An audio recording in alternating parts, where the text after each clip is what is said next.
भड़काऊ भाषण देने के मामलों में राजस्थान देश में दूसरा बड़ा राज्य बन गया है। अगर बात की जाए तो भड़काऊ भाषणों की, तो राजस्थान के विधानसभा चुनाव हाल ही में संपन्न हुए हैं। ऐसे में नेताओं के भड़काऊ भाषण आना लाजमी होता है, लेकिन इस संख्या में राजस्थान इस बार एक ऐसा आंकड़ा छू गया है जो अभी तक के इतिहास में कभी भी नहीं हुआ है। प्रदेश में 2016 में हेट स्पीच में महज 22 केस दर्ज हुए थे। अब ये संख्या 8 गुना बढ़कर 192 हो गई है, जो देश भर में अगर सबसे पहला राज्य की अगर बात करें तो पहला राज्य है उत्तर प्रदेश। जी हाँ, उत्तर प्रदेश में अभी तक सबसे ज़्यादा केस दर्ज हुए हैं, जो है इसकी संख्या की अगर हम आगे बात करेंगे।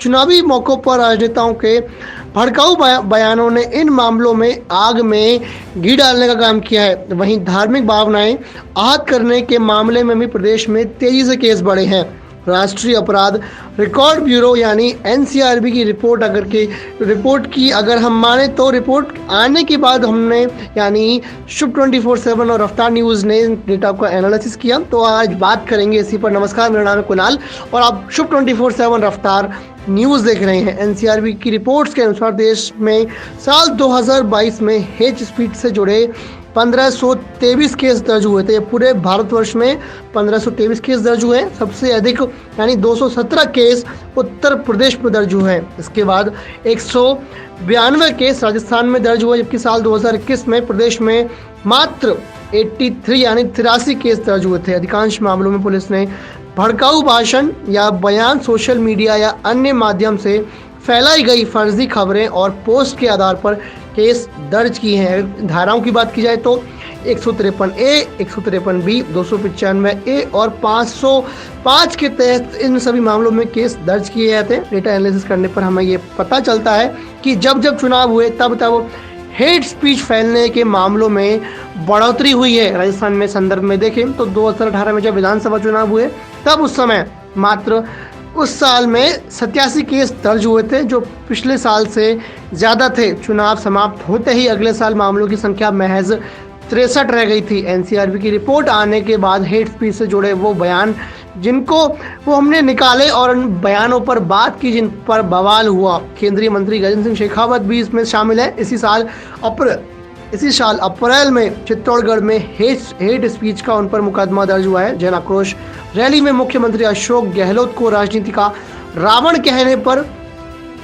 कांग्रेस नेता सुरेंद्र सिंह जाड़ावत ने चित्तौड़गढ़ में उनके खिलाफ एफआईआर दर्ज करवाई थी। मंत्री शेखावत ने चित्तौड़गढ़ की एक रैली में कहा था, इस राजनीतिक रावण को खत्म करके राजस्थान में राम राज्य स्थापित करना है। बाबा रामदेव भी इसमें शामिल हैं। उन्होंने कहा था, किसी मुसलमान से पूछो कि आपका धर्म क्या कहता है तो वे कहेंगे 5 बार नमाज पढ़ना और फिर जो मन में आए वो करें। उनको लगता है कि इस्लाम का मतलब है सिर्फ नमाज। उन्होंने कहा कि वे यही नहीं कह रहे हैं कि इस्लाम या कुरान यही सिखाता है, लेकिन फिर भी इसकी पालना की जाती है। नुपुर शर्मा इसमें है। नुपुर शर्मा का मामला कहीं ना कहीं हम सब ने सुना है। नुपुर शर्मा की पैगंबर मोहम्मद के खिलाफ जो आपत्तिजनक टिप्पणी थी, इसके बाद राजस्थान के बूंदी में एक मौलाना ने विवादित बयान दिया था। तो मौलाना ने कहा था, पैगंबर के खिलाफ जो बोलेगा उसकी आंखें नोच ली जाएगी। इसमें कहीं ना कहीं राजस्थान के एक पूर्व विधायक भी शामिल हैं, ज्ञानदेव आहूजा, जिन्होंने कहा था, उन्होंने एक भड़काऊ भाषण दिया था। उसमें कहते नजर आए हैं कि अब तक हमने 5 लोगों की मार पीट कर हत्या की है। ऐसा पहली बार हुआ है जब उन्होंने किसी को मार पीट कर मारा है। मैंने कार्यकर्ताओं को खुली छूट दे रखी है। तो उससे ये सभी मामलों को देखकर लगता है कि कहीं ना कहीं जिस तरह से लोगों की जो है हेट स्पीच है या फिर नेताओं की जो हेट स्पीच है वो बढ़ गई है। अब देखने वाली बात ये रहेगी कि राजस्थान सरकार इस पर क्या एक्शन लेती है। अब कोई मुसलमान से पूछो थारो धर्म क्या है, वो कहे कि बस 5 बार नमाज पढ़ो, फिर जो मनवा वो करो, चाहे हिंदुओं की छोरियों में ठाके लाओ, चाहे जो भी पाप करना है करो। वो इस्लाम का मतलब नमाज समझते हैं। घणे पाप करते हैं हमारे बहुत से मुस्लिम भाई, लेकिन नमाज जरूर पढ़े मेरे बेटा, क्योंकि उनको यही सिखाएगा, बस नमाज पढ़ो, बाकी जो करना है करो। आतंकवादी बन के घणे, बाकी और जितने भी अपराधी घने बन गए, नमाज जरूर पढ़नी, बस इतना ही सिखा, नमाज पढ़ो, जो मन में वो करो। ऐसा हिंदू धर्म नहीं है। वो ईसाई क्या सिखाते हैं, बोले बस वो चर्च में जाओ, उठे चाहे दिन में भी मोमबत्ती जलानी हो जलाओ और ईसा मसीह के सामने खड़े हो जाओ, सारे पाप नष्ट।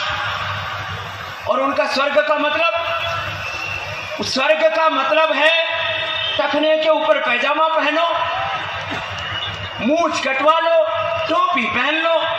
ऐसा कोई कुरान कहता है या ऐसा इस्लाम कहता, मैं नहीं कह रहा हूं, लेकिन ऐसा ही कर रहे हैं लोग कि बस फिर तुम्हारी जन्नत में जगह पक्की। और जन्नत में क्या मिले? जन्नत में हुर्र मिले और उठे दारू पीनो क्यों मिले भाई?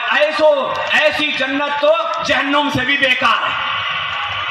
लेकिन फिर भी लोग मूछ कटवा रहे, सिर पर टोपी रख रहे और बस पागलपन है।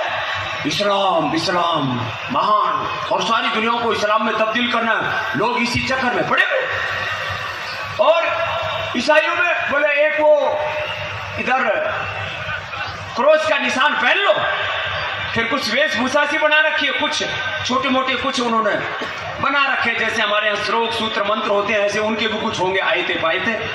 मैं किसी के बारे में कोई आलोचना नहीं कर रहा हूं, लेकिन लोग उसी चक्कर में पड़े हुए। कोई कहता है पूरी दुनिया को इस्लाम में तब्दील करेंगे, कोई कहता है पूरी दुनिया को ईसाइयत में तब्दील करेंगे। मैं कहता हूं भाई करके